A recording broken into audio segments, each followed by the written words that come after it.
lo primero que hice cuando entré en Hoja del Lunes en agosto de 1978 fue deportes. Sí, quería llegar ahí. Fútbol y baloncesto, ¿no? Ahí estuve 5 años en Hoja del Lunes, que lo compaginé un tiempo con Radio España. ¿Qué edad tenías, perdona, Santi, en la Hoja del Lunes? 18. Fernando Martín, un amigo que se nos fue de una manera tremenda, ¿no? Porque además se nos fue una semana después de que él y yo habíamos firmado con Onda Madrid hacer un programa de música y baloncesto. Hay que retomar el orgullo por la hispanidad, el orgullo porque España es la nación más generosa que ha tenido el planeta Tierra. Jamás ha existido un imperio que haya ido hacia otras tierras y haya sido tan generoso con las poblaciones allá donde ha ido, desde Tierra de Fuego hasta Filipinas, ¿no? En cuanto dices la palabra artista, es tan grande la palabra que me sale rápidamente Concha Piquer. Doña Concha Piquer. Doña Concha Piquer. Pero no tuviste el honor de conocerla, ¿no? No, pero a Lola Flores sí.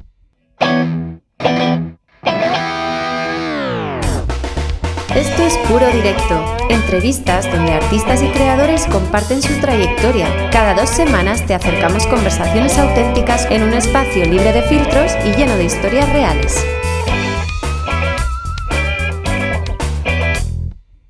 Yo no soy quien para dar consejos porque todavía estoy en pálvulos. Pero me voy a atrever, voy a exceptuar. Si yo fuera uno de vosotros, iría ahora a coger un cuaderno y un bolígrafo, asegurándome antes de que la provisión de tinta del boli esté generosa, porque así como los visitantes del oráculo o a los sabios del Sion, etc., iban con las entendederas abiertas, aquí tenemos uno de estos sabios que en el mundo han sido y que no conocen freno ni precedente. Y aquí ya me callo porque el que debería hablar es él. Don Santiago Alcanda con nosotros en esta ocasión. ¿Qué tal? ¿Cómo estáis? Ole, tomad nota. Oye, Santi, investigando, bueno, tú y yo somos viejos amigos desde hace tiempo, así que yo ya tenía una nutrida colección de datos sobre ti, y algunos de ellos son más subterráneos que públicos, ¿no? Por ejemplo, tu infancia. No todo el mundo ha podido acceder a saber de dónde viene no solo tu pasión por la radio, sino incluso por el cine. Y ahí me callo y te doy el testigo para que continúes tú la carrera. ¿Podrías empezar contándonos? Ya, se llama directo no porque se emita en directo, sino porque las preguntas son directas. Lo de puro estoy por ganármelo, porque muy puro yo no soy. Pero tú, Santi, permíteme publicar esto. Tienes un episodio, vamos a llamarlo antipático en la infancia, relacionado con la salud, ¿ok? Y conviertes eso adverso en algo favorable, que eso es realmente una de las virtudes que más deberíamos trabajar las personas, porque adversidades ya te las vas a encontrar en la vida, ya la vida las crea para ti, ¿no? Y suele ser el trabajo de uno enfrentarlas para convertir la contraindicación en algo favorable, ¿no? ¿Podrías remitirnos a ese episodio y empezar para conocerte mejor desde el principio de los tiempos? Bueno, todo empieza con la música. Porque previo a esos episodios que tuve de enfermedades, porque fueron 2, estaba en el vientre de mi madre y mi madre oía mucha radio y oía Concha Piquer. Yo, obviamente, lo primero que oyeron mis oídos dentro del vientre de mi madre no fueron los Stones, ni los Beatles, ni B.B. King, ni Larry Carlton, ni James Taylor. Ni Serrat, o sea que lo primero que oí pues probablemente era Concha Piquer, Antonio Molina, Jorge Sepúlveda, Copla. Eso y el timbre de la música del teléfono que teníamos en el salón, que cuando ya nos separamos de la casa para siempre, arranqué ese teléfono que era empotrado en la pared para quedarme con ese sonido que era el sonido que yo debí de oír por primera vez ya todavía metido en el vientre. Siempre he tenido un poco esa obsesión por los sonidos que me han influido, ¿no? Y previo a la primera enfermedad, a la hepatitis, el 21 de mayo de 1967 hice la comunión. Tengo tanta familia y tantos primos y tantos tíos, pues mi padre tenía 8, bueno, fueron 11, pero al final fueron 8 o 7 los que yo pude conocer de los hermanos de mi padre. Y entonces, pues recopilé una serie de dinero, que fueron como 6.500 pesetas en el año 67, y me lo gasté en un tocadiscos Cosmos monoaural, porque el estéreo era más caro, y los primeros discos de mi vida. Eso, pero 15 días después yo no podía prácticamente andar en el colegio San Antón, Escuela Espía, soy escolapio, y la letra con sangre entra. Ahí es una de las cosas que la memoria es donde se fortifica la voluntad de la memoria, ese músculo que tiene la memoria se fortifica enormemente en un colegio como ese, ¿no? Y probablemente mucha tensión, porque el colegio, efectivamente, la letra con sangre entra, pues llegaba a algunos puntos, a mí no me llegaron a tocar, pero sí existía la tensión y el miedo a que me tocaran, a que me pegaran. Y no sé, yo no sé si fue algo pues que me entró y me debilité, pero el caso es que tuve lo que se llamaba entonces un reuma articular del corazón, eso fue cuando tenía 8 o 9 años, pero el primer episodio fue una hepatitis aguda que tuvieron que irse mis 3 hermanos de casa, y durante 6 meses estuve, pues eso, tocó todo el verano, desde abril hasta septiembre, octubre, que empezaba el colegio entonces en octubre, y estuve pues postrado en un sillón, en una hamaca, con una única compañera. Veía a mis hermanos y a mis amigos jugar desde la ventana, allá en Puente Viejo, donde yo veraneaba, en el kilómetro 100 de la carretera de La Coruña, y mi compañera era la radio.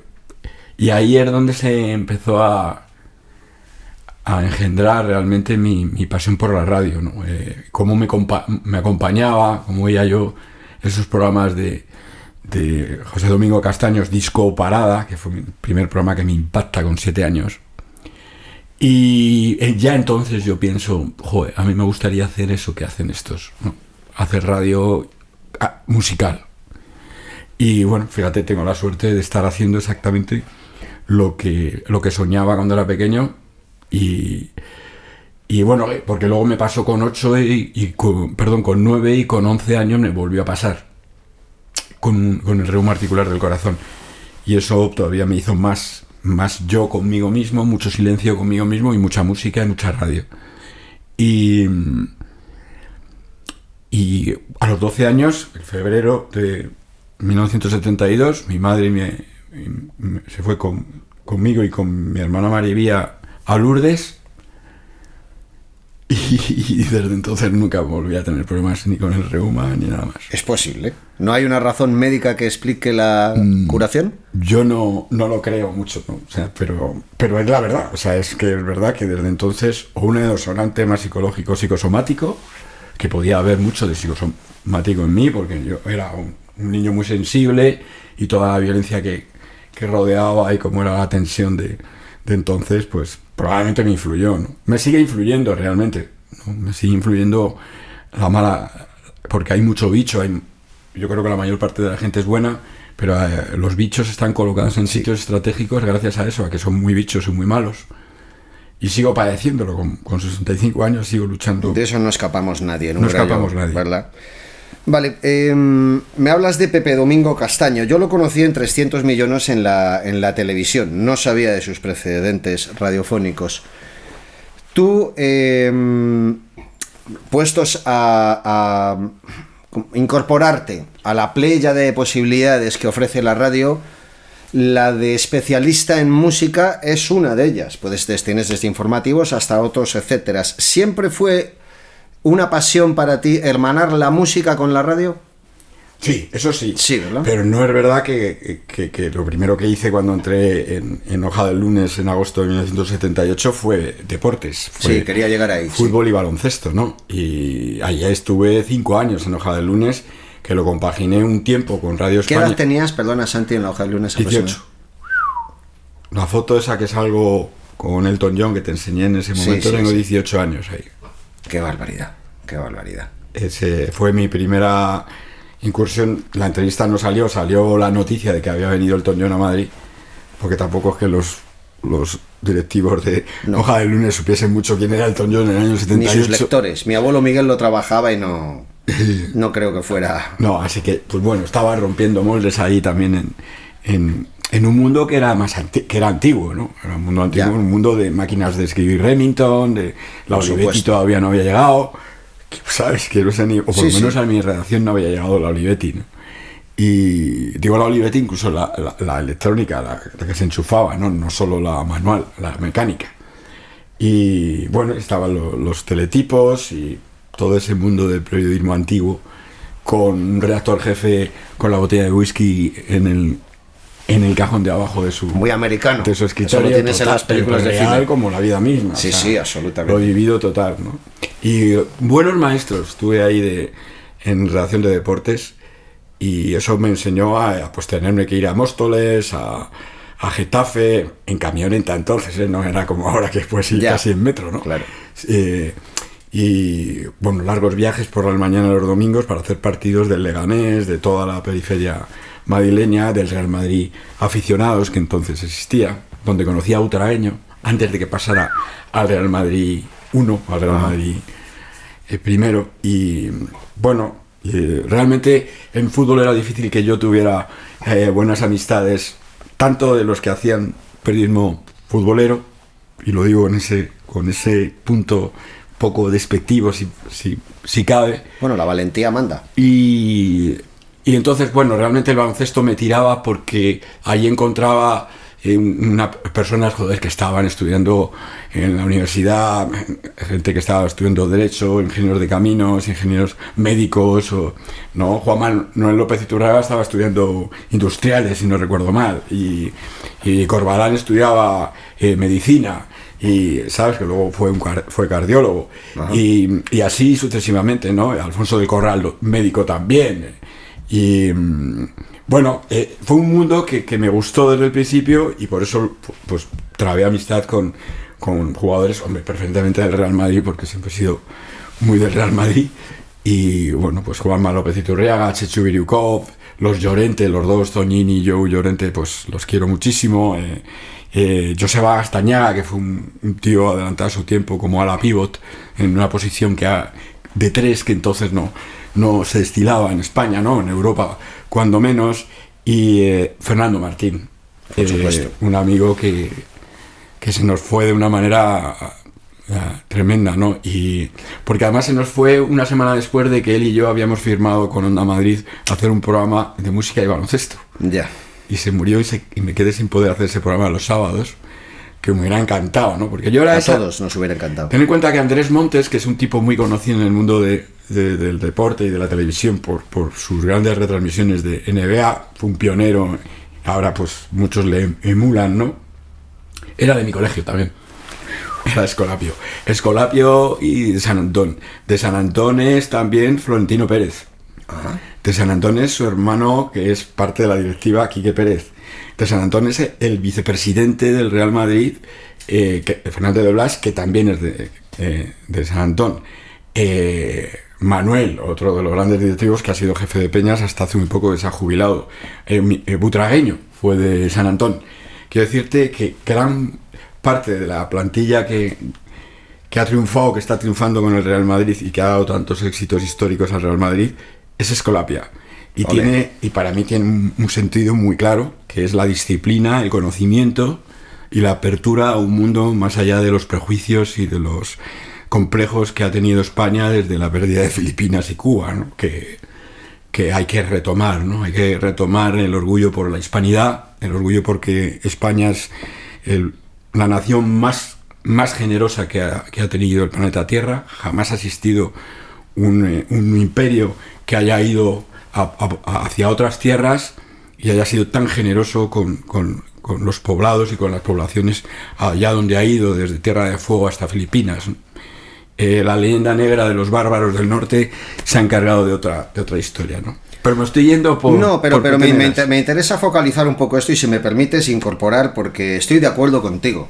Cueste lo que cueste, todos sabemos las consecuencias que puede haber. El otro día un conocido me hablaba de nuestro efecto en las colonias, todos estos etcéteras, y ciertamente, primero, este es un señor argentino, y tuve que preguntarle, ¿tus antecedentes son argentinos? ¿Tiene la piel del mismo tono que tú y yo? O sea, procede de los europeos, ¿no? Y al final de la conversación le tuve que decir varias cosas. Una, fueron tus antepasados los que cometieron las atrocidades que aseguras que se cometieron, que habrá más o menos de Pero cierto. se llamaba Agostini, No, Maradona... no, pues fíjate que era el nombre italiano, como tantas veces ocurre, ¿Ves? ¿no? Pues claro. Por supuesto. Y no los míos eran granjeros y otros, etcétera, pero no marcharon a la conquista ni nada de esto. Y luego también a toda esta gente que, consciente de las llagas que esto va a levantar, voy a pronunciarme, creo, en la misma línea que defiendes.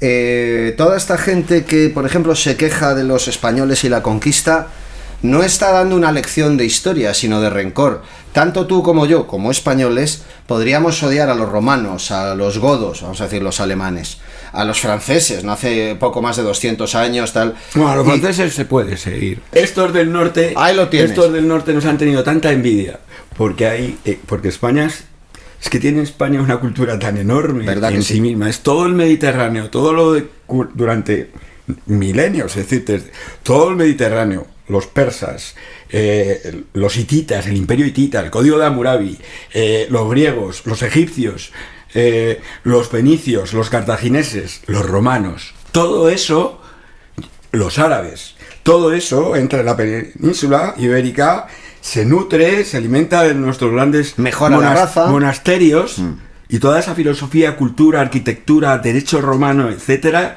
la extendemos al resto del planeta. Con una generosidad espectacular. Por supuesto. Y, sin embargo, bueno, pues mira cómo están los tiempos, ¿no? Con el indigenismo que es una ignorancia absoluta, y gente como Neil Young, que Hernán Cortés de Killer, que es una canción rockera muy buena, pero que la letra es repugnante. Bueno, escribe lo que le han contado. Es de un ignorante total. Y lo que no ha investigado. Exacto, no ha investigado. Y yo estoy por el reunificacionismo. Bueno, hay una cosa, uno de los peores imperios, se le suele llamar imperio degenerativo, no constructivo, suponiendo que haya esas dos clases, ha sido siempre el inglés, que ha llegado a un lugar, no ha dejado nada de su cultura, o muy poco, y se ha llevado todo lo que ha podido. Por ejemplo, hay una cosa que rara vez se dejan dice... el idioma inglés obligatorio. Sí, obligatorio porque obliga al comercio. Que si hablabas en español por supuesto, te encarcelaban. O sea, eso fue... Es algo... Y nadie dice nada en contra de ellos, ¿no? Cuando, por ejemplo, para la conquista de las Américas, la ley muchas veces exigía una carta de hidalguía. Sin embargo, o sea, de que tu procedencia moral estuviera acreditada. Sin embargo, los ingleses poblaron, por ejemplo, Australia con un gran contingente de delincuentes. Y los que no lo eran piratas como el propio rey de Inglaterra. Es que era así de fuerte. Esa leyenda negra es... Mira, en el momento en que Inglaterra pierde la guerra ahí que pierde aquella batalla enorme para conseguir el reino de Perú, y se dan cuenta de que no hay manera de ganar a los españoles, aunque sean menores en número de soldados y demás, de contingente, la única manera que había era de separarlos, divide y vencerás. Por supuesto. Y sobre todo lo que han hecho siempre, chantajear y comprar a traidores como Simón Bolívar, como San Martín, ¿no? Que bueno, que Simón Bolívar se murió arrepentido, pidiendo perdón al Reino de España, ¿no? Por haber traicionado, ¿no? Le habíamos enseñado en los pechos de la cultura hispánica, y nos había traicionado, ¿no? Y mira, ahí sigue endeudada toda Hispanoamérica, sigue endeudada, porque una de las cosas que hay que eliminar es el concepto de Latinoamérica. De Latinoamérica, nada. Hispanoamérica. Y si quieres, Iberoamérica, para incluir a Brasil con los portugueses. O sea, Iberoamérica. O sea, pero realmente quien reparte la cultura es porque realmente los portugueses hacen poco al lado de los españoles en Hispanoamérica, ¿no? Así que prefiero siempre utilizar el término hispanos. Si alguien me viene como tu amigo argentino a mí, le digo, ¿de dónde eres? He nacido en Córdoba, Argentina. Digo, español. ¿Algún guatemalteco? Chileno, español. Para mí deberían de entrar aquí en España sin ningún problema de pasaporte ni nada. O sea, aceptado, ha nacido ahí, aceptado, español. Se iban a quedar flipados, porque se trata de eso, de volver a un reunificacionismo que yo no voy a vivir, por supuesto. Ya. Pero a mí vivir de las utopías me gusta también. Pensar que puede haber una reunificación 650 millones o 700 millones que serán pronto de seres humanos con cultura hispánica y cristiana católica. Yo no me considero religioso ni creo, estoy intentando creer en Dios, pero no lo consigo. Y es que tiene que ayudar él también. Tiene que ayudar un poco, pero en cualquier caso, es el Papa el que dice a Isabel y a Fernando: vosotros sois los reyes católicos. Católico significa universal. Convertís el cristianismo en universal, que es lo que hicieron los españoles. Ya. Universalizaron el cristianismo. La representación de la cruz, de un ser humano que parece ser que sí vivió, Jesús, que salió al mundo a decirle que había que amar al prójimo, que esta vida es muy dura, que está llena de muchos problemas, pero que hay que amarse los unos a los otros y amar al prójimo, intentar amarse uno a sí mismo y amar un a los discurso demás como tan valiente y vanguardista como bello. Todavía hoy difícil instalarlo. Por eso pienso que está sucediendo que haya muerto 500.000 de cristianos asesinados en Nigeria solo desde 2020 y que no se diga nada ni de genocidio ni nada, y nos estén despistando con el concepto este de Palestina, oyendo yo láser constantemente el concepto de Israel, un país genocida. No hay que dejarle entrar ni en la cultura ni en el deporte, en nada, como si tuvieran culpa los deportistas, los pobres y los atletas de nada, que, como si nos censuraban a nosotros en la época de Franco porque vivíamos bajo el franquismo y no podíamos estar en sitios. Me parece increíble eso, ¿no? Sobre todo porque es muy fácil manipular a la gente con la 1, con la 2, con la 3, con la 4, con la 5 y con la 6 en televisión, ¿no? Y con las radios afines y los periódicos y los medios afines. Yo, hombre, todo lo veo ya como Ortega y Gasset, el espectador, ¿no? Me siento ya cada vez más espectador, con 65 años ya no me quiero involucrar. Ya.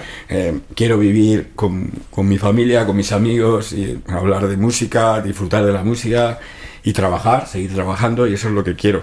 Pero veo que bueno, que tendrá que haber un cambio muy gordo y creo que, bueno, lo que está pasando en Francia y lo que pasará en el resto de Europa, que se va a derechizar y bastante, y bueno, pues que va a ser inevitable, ¿no? Va a ser inevitable porque ese derrotero porque es un poco como el chiste, ¿no? Organización. Ya, sí, lo recuerdo. Vamos a aligerar un poco el tono, Santi, si te parece, porque tener aquí una de las grandes lumbreras de la música nacional como internacional, esto es decir, universal, y no aprovecharlo. Santi, en este primer programa, que vamos a dividir en dos, me gustaría focalizar la atención. Antes hemos empleado el término hispano, íbero. Bueno, en la música hispana, ¿vale? No, esto... Quitando el concepto latino, hispano. Exacto, sí, te entiendo. Que es muy importante. Y lo suscribo, por supuesto. Estamos hablando de España y de los países que comparten la lengua con nosotros. A ver, tú sabes que yo he tocado con muchos artistas, tal, te sabes mi biografía mejor que yo. Yo, si tuviera que dedicar la palabra artista, es una pregunta comprometida. La retiro, caso de no encartar. Si tuviera que decirte de uno que se mereciera la palabra artista de cuantos intérpretes han poblado mi vida profesional, son decenas, muchos de ellos con gran tirón mediático, espero que nadie se dé por ofendido, pero escogería a Antonio Vega, ¿vale? Luego habría que explicar qué es lo que significa para mí la palabra artista, pero no creo que nadie se la conceda. Yo, por ejemplo, no se la concedo ni a Enrique Iglesias, ni a David Bustamante, ni a un largo etcétera, ¿vale? Pero en el caso de Antonio, no te voy a decir que me digas el que más o el único, ¿no? Pero ya por una razón más gramatical que propiamente artística. La palabra artista, supongo que tú tampoco eres completamente generoso concediéndosela a todas las personas con las que has compartido tu trayectoria. Tendrás tus predilecciones. ¿Podrías darme algún nombre de alguien que esté en la compartiendo cumbre con lo que para ti significa artista dentro, por ejemplo, del panorama español? Antonio Vega, estoy seguro que cuenta entre ellos. Claro, pues te estás concretando en el pop o el rock. Sí. Bueno, no, porque claro. En cuanto dices la palabra artista, es tan grande la palabra Sí, que me sale rápidamente Concha Piquer. Pues Doña Concha Piquer. Doña Concha Piquer. Pero no tuviste el honor de conocerla, ¿no? No, pero a Lola Flores sí. Hombre, y entonces me parece que artista, Lola Flores, ¿no? Me parece. Bueno, ¿me dejas un pequeño inciso? Sí. Yo he dedicado muchos años de mi vida a escribir poesía.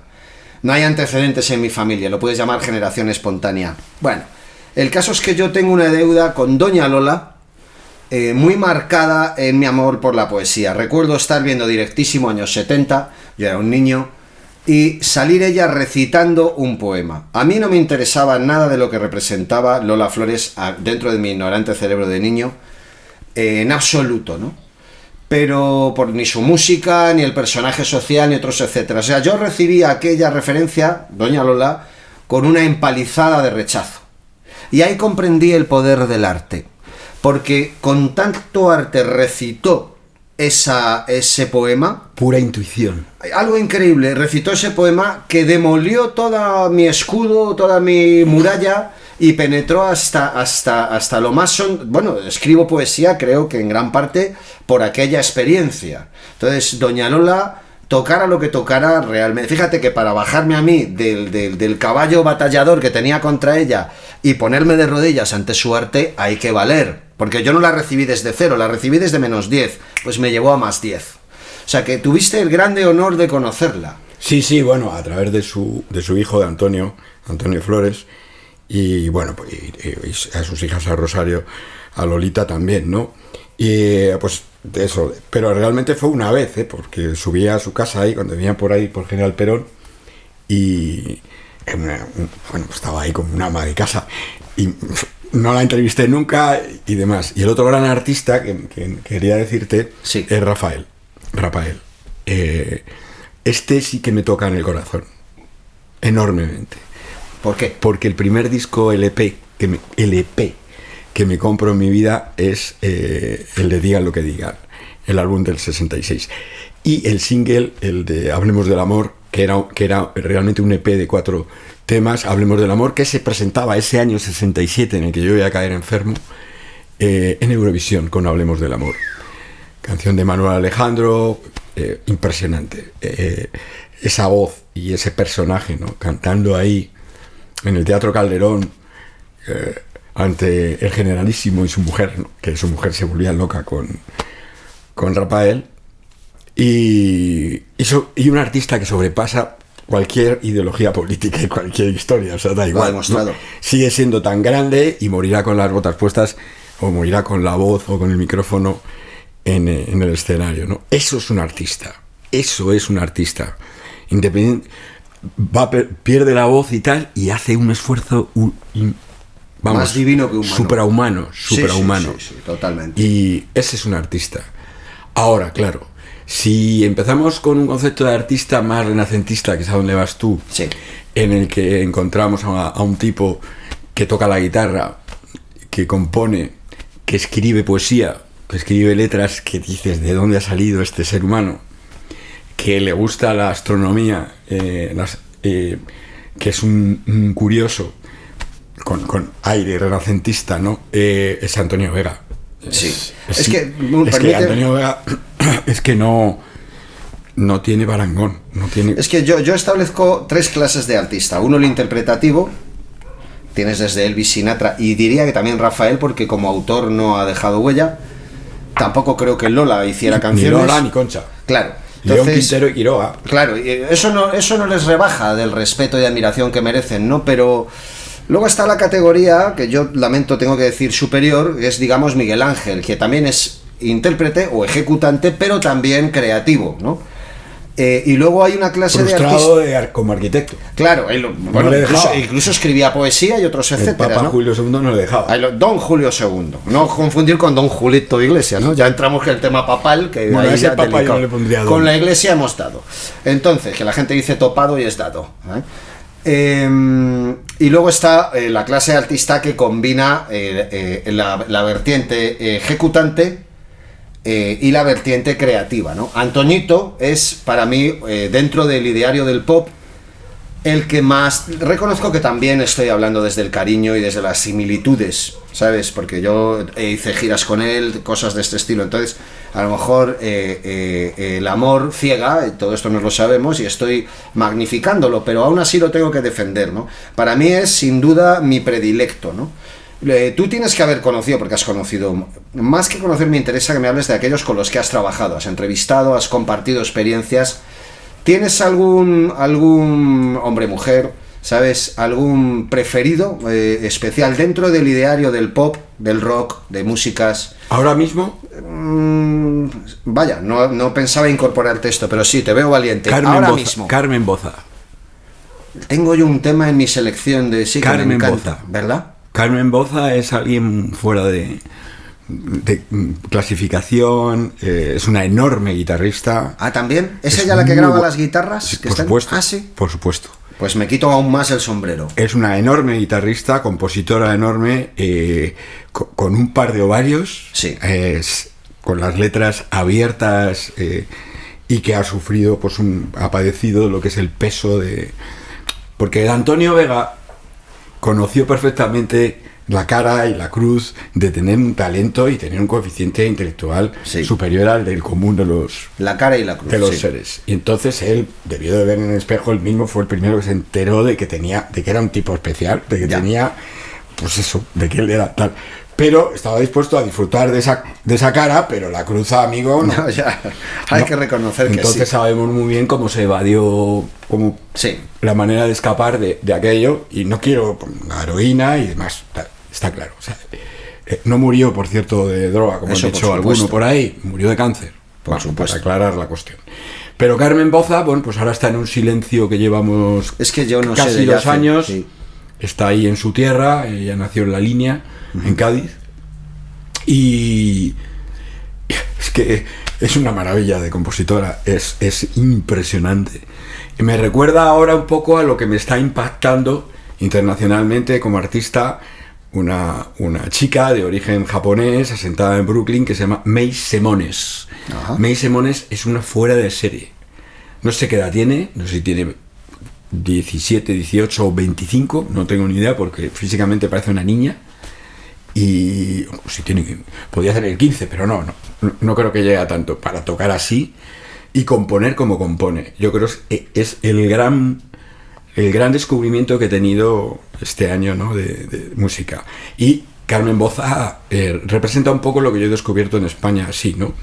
Por supuesto hay artistas que estoy flipando, con Valeria Castro, con Silvia Pérez Cruz, muchas catalanas que me encantan, que en Cataluña hay una cantidad de cantantes, compositoras espectaculares, Alba Careta como saxofonista, es decir, hay tanto músico en España ahora, España tiene tanto ingenio y tanta creatividad de siempre que bueno, lo triste es que vivimos en un país que la mayor parte de la población es medio sorda y bueno, realmente lo que le gusta es la jota. Vivimos un país de jota en el mejor de los sentidos. Lo digo, la jota como ritmo, que puede ser una jota aragonesa, una jota pamplónica o navarra, puede ser la sevillana, o puede ser una jota extremeña o castellana, o en Cataluña, pues la muñeira en Galicia, ¿no? Y somos un país de, joder, qué buena marcha, este tema tiene mucha marcha, de bailar, de juerga, de jácara. Sí. Somos muy poco melómanos comparados a los italianos, a los franceses, noruegos, canadienses, japoneses, finlandeses, alemanes. Somos un país que no es muy melómano. Déjame que te consulte esto, Santi. Y esto se traduce en que los medios de comunicación no van a apoyar nunca a los músicos. No.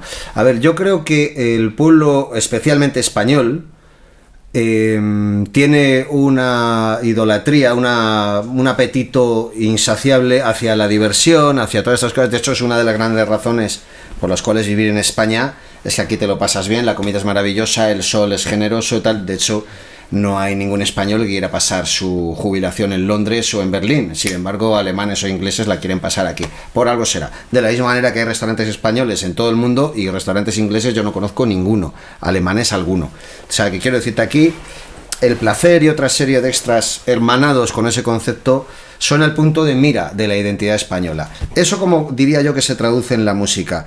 La música tiene propiedades profundas, también las tiene superficiales. Las superficiales pues te conducen al baile, pueden servirte desde para ligar hasta para socializar, pero también tiene una parte más esencial, más de víscera que de piel, que puede curarte el ánimo. Te recuerdo que ánimo significa alma, no es una cura cualquiera, no. ¿Sabes? Yo en una ocasión recibí un mail de una mujer, no he vuelto a saber de ella, pero en el cual aseguraba que gracias a una canción mía, que casualmente se llamaba Gracias, se había reconciliado con su hija.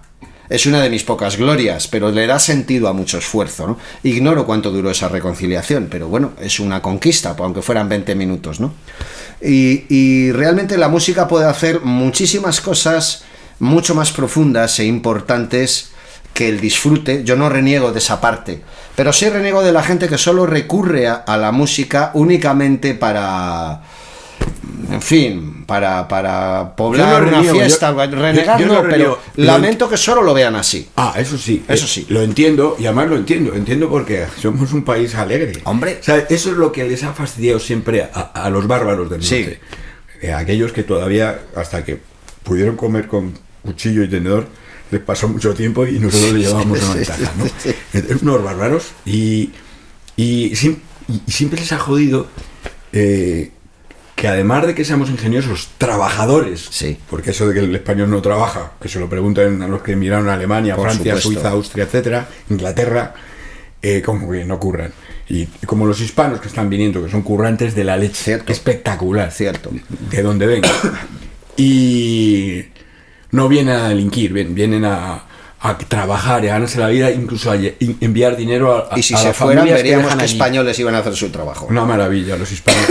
Entonces, pero es que lo que tenemos los hispanos, los españoles, que el paso de latino a hispano es un paso, y el siguiente es llamar a los hispanos españoles. Ole. Incluido en San Francisco, o en Texas, en Arizona, sí. O donde, hasta Portland. Sí hace falta. Ya sé que les molestará mucho a estos. Pero bueno, ya son 65 millones de hispanos en Estados Unidos viviendo. Bueno, 65 millones. Es una barbaridad. Yo hablo de utopía, pero la vida ya veremos. Entonces lo que les ha fastidiado siempre es que además de todo, trabajar, ingeniosos, imaginativos, somos alegres. Compartimos la alegría. Es que eso lo quiere todo el mundo. A todo el mundo le gusta reírse, disfrutar a todo el pero mundo. No lo saben hacer, pero no se lo saben hacer. Es cierto. Y en ese sentido entiendo lo de que sea un país de Jota. Entiendo que sea un país de danza, de baile, más que de quedarse quieto en un sillón a escuchar música. Ya. Sobre todo porque las nuevas generaciones ya están envenenadas con los medios y oyen una canción y a los 15 segundos dicen me gusta, porque a fulanita, su amiga, también le gustaba, ¿no? Y entonces luego las compañeras de discos dicen este tiene no sé cuántos me gusta en YouTube, vamos a ficharlo. Fíjate cómo es la cosa, ¿no? Anda. ¿Cómo era antes? Pues yo, que no había ni PlayStation, ni tenía dinero ni para una moto, ni nada, la distracción, ¿cuál era? Pues entre varios amigos llegaba, uno ha traído un disco de Jackson Browne de Londres, hostia, no lo tenemos ninguno, ¿no? O no ha salido en España el disco. Había discos que salían o no salían nunca, salían 1 año, 2 años después. ¿Lo tienes? Sí, me lo ha traído no sé quién de Francia. Entonces salía alguien con un disco y todos íbamos, venían a mi casa y venían todos con una casete, poníamos el disco de Jackson Browne, cara 1, cara 2, otra casete. Eso y ya así no podíamos estar desde las 4 de la tarde que estábamos en casa hasta que mi madre decía, oye, niño, que hay que ir a cenar y tal. Eso era así. Entonces, ¿qué te estoy diciendo? Que oíamos el disco, nada más pillarlo, 6 veces a la vez. Claro. Canción por canción. Parábamos y decíamos, qué barbaridad es esta. Claro. Y empezamos a hablar, mira quién toca aquí y tal. Esto es otro mundo. Qué maravilla. Es otro mundo. Qué maravilla. Ese es el mundo en el que yo me he cimentado. Absolutamente.